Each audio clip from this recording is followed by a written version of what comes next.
Muy buenos días.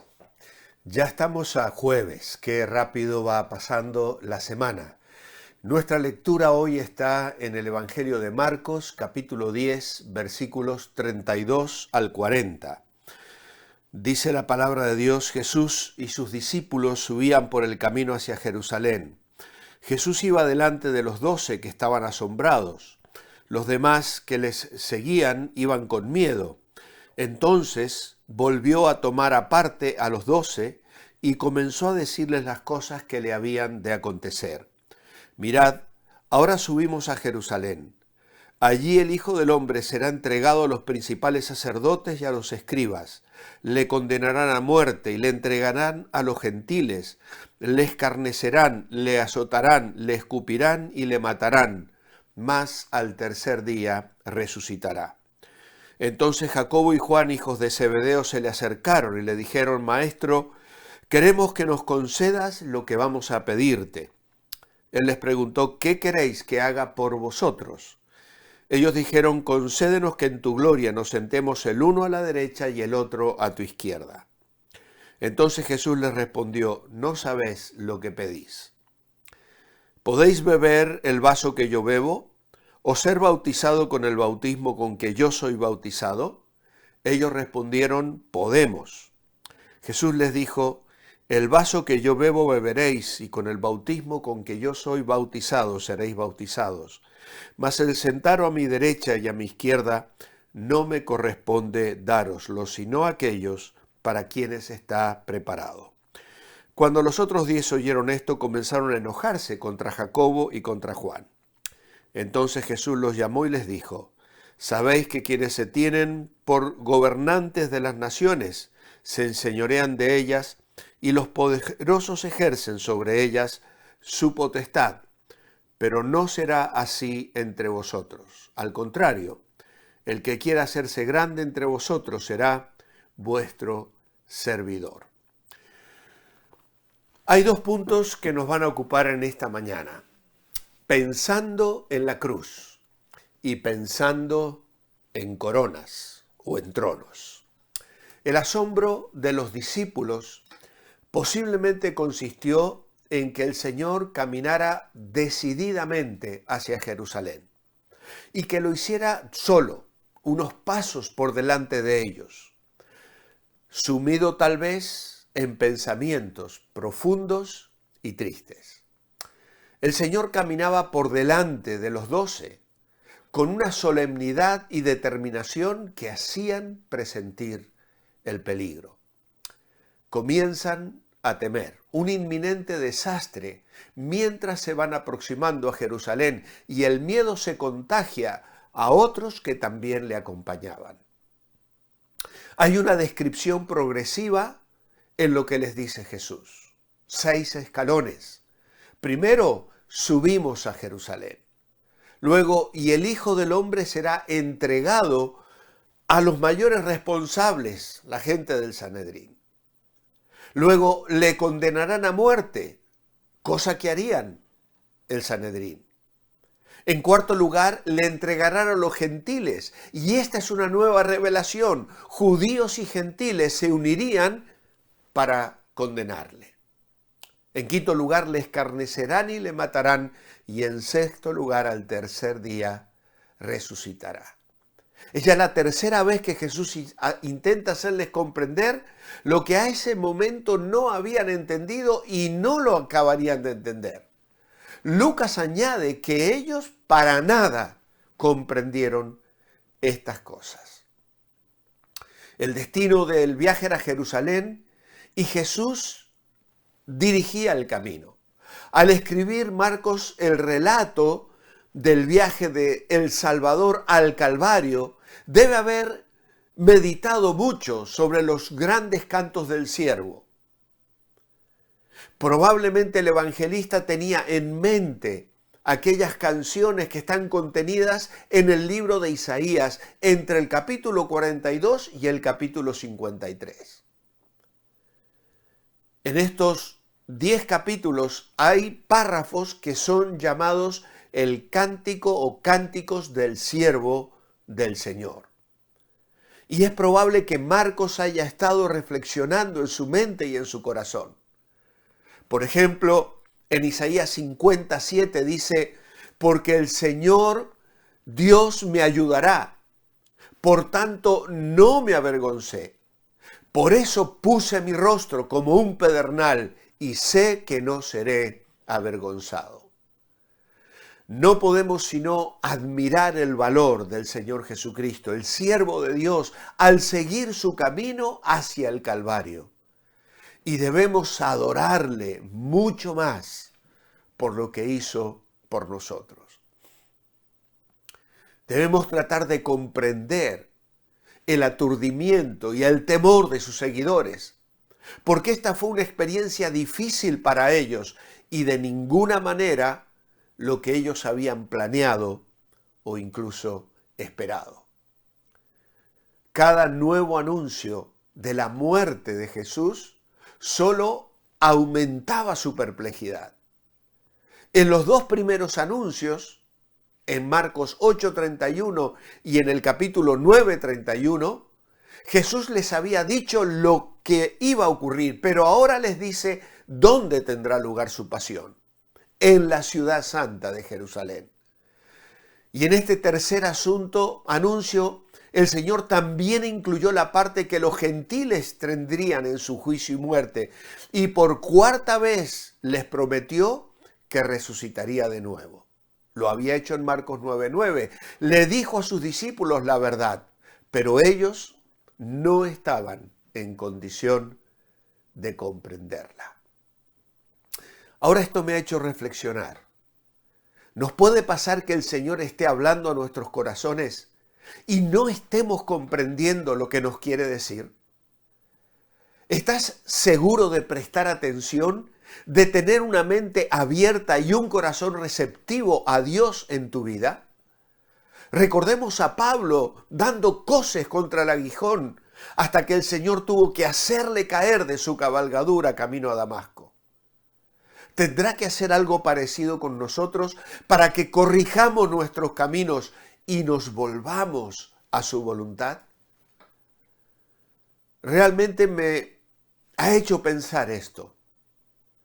A veces hay circunstancias que Dios permite en la vida. Son algo que Dios permite.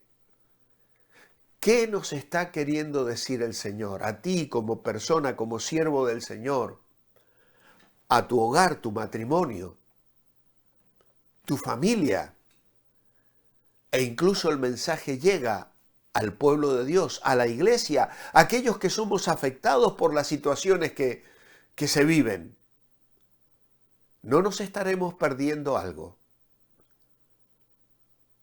¿No tendremos nuestros ojos cegados y nuestros oídos cerrados? Oh, que el Señor nos ayude a discernir, a corregir y a responder como Él espera que lo hagamos, pensando en la cruz. Pero ahora nos encontramos con algo diferente, pensando en coronas. Marcos y Mateo muestran cómo la mente de dos de los discípulos estaban ocupados en planes de su propia egoísta ambición. Mientras Jesús estaba dándoles detalles de su inminente muerte y resurrección. Así que mientras Jesús les anticipa acerca de su humillación, ellos solo están pensando en su futura autoexaltación. A la luz del anuncio del Señor respecto a su muerte, nos sentimos abochornados y avergonzados al leer que Jacobo y Juan pidieron tronos. ¿Cómo pudieron ellos, incluso su madre, porque Mateo 20 lo explica, ser tan insensibles y egoístas? Pedro había respondido al primer anuncio discutiendo con Jesús. En ninguna manera esto te acontezca. Después del segundo anuncio, los discípulos respondieron discutiendo entre sí quién sería el mayor. Y ahora, estos hombres parecen estar ciegos al significado de la cruz. En realidad, Salomé y sus dos hijos Estaban reclamando la promesa que Jesús les había dado de que en el reino futuro los discípulos se sentarían en 12 tronos con el Señor Jesús. Está contenido esto en Mateo 19, 28. Aparte de una cosa, estaban pidiéndolo en forma egoísta. Y Dios no contesta las oraciones egoístas. Santiago, capítulo 4, versículo 2 y 3, dice: si codiciáis algo y no lo obtenéis, matáis. Si ardéis de envidia y no conseguís lo que deseáis, discutís y lucháis. Pero no obtenéis lo que deseáis porque no pedís. Y cuando pedís, no recibís porque pedís mal, con el único propósito de satisfacer vuestras pasiones.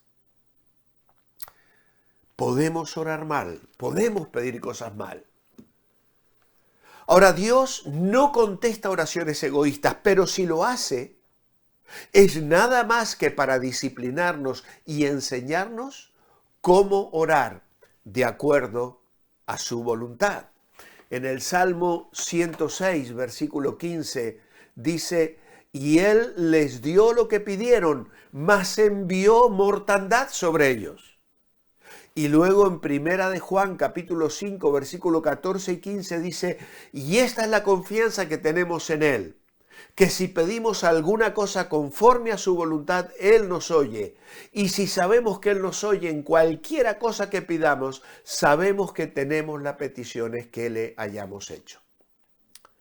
Jacobo, Juan y Salomé, su madre, no se dieron cuenta de que cuesta algo conseguir respuestas a la oración. Para que Jesús les concediera lo que pedían, Él tendría que sufrir y morir. ¿Por qué tendría Él que pagar un precio tan grande solo para que ellos pudieran disfrutar de tronos gratis? ¿Es esa la manera de glorificar a Dios? El versículo 37 de nuestra lectura hoy nos muestra que ellos no dudaban del triunfo de Jesús a pesar de sus conversaciones sobre su muerte.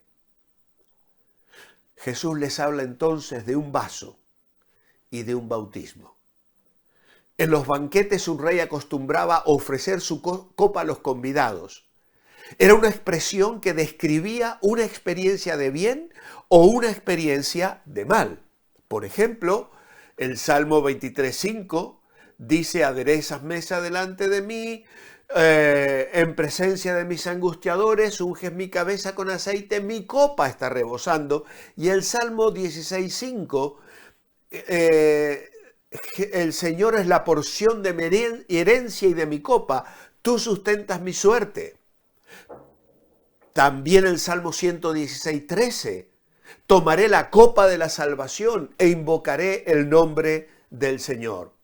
Pero tenemos, por ejemplo, el Salmo 75:8, porque el cáliz está en la mano del Señor y el vino está fermentado, y lo beberán todos los impíos de la tierra hasta el fondo. E Isaías 51:17 dice: levántate, Jerusalén, despierta, porque bebiste de la mano del Señor el cáliz de su ira.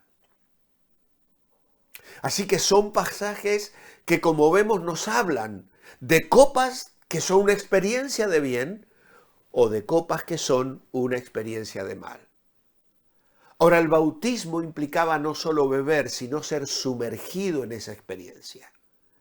Y no solo beberían, sino que serían sumergidos en una experiencia dolorosa, que en el caso de Jacobo se concretó en Hechos 12, cuando fue decapitado por Herodes.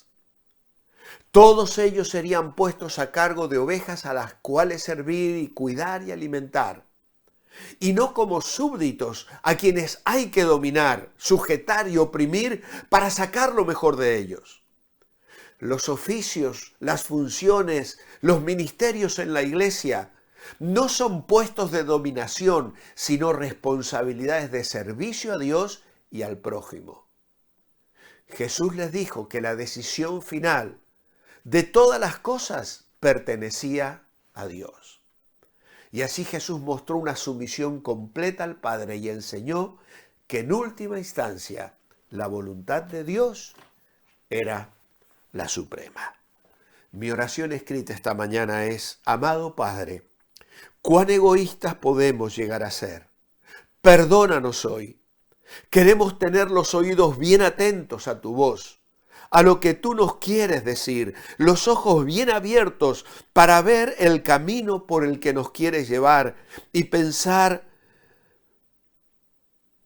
no solo en nosotros, buscando nuestro propio bien, sino encontrando nuestro gozo en servirte y obedecerte en todo lo que tú quieras de nosotros.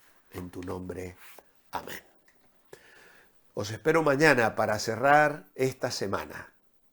Mientras tanto, manteneos bendecibles.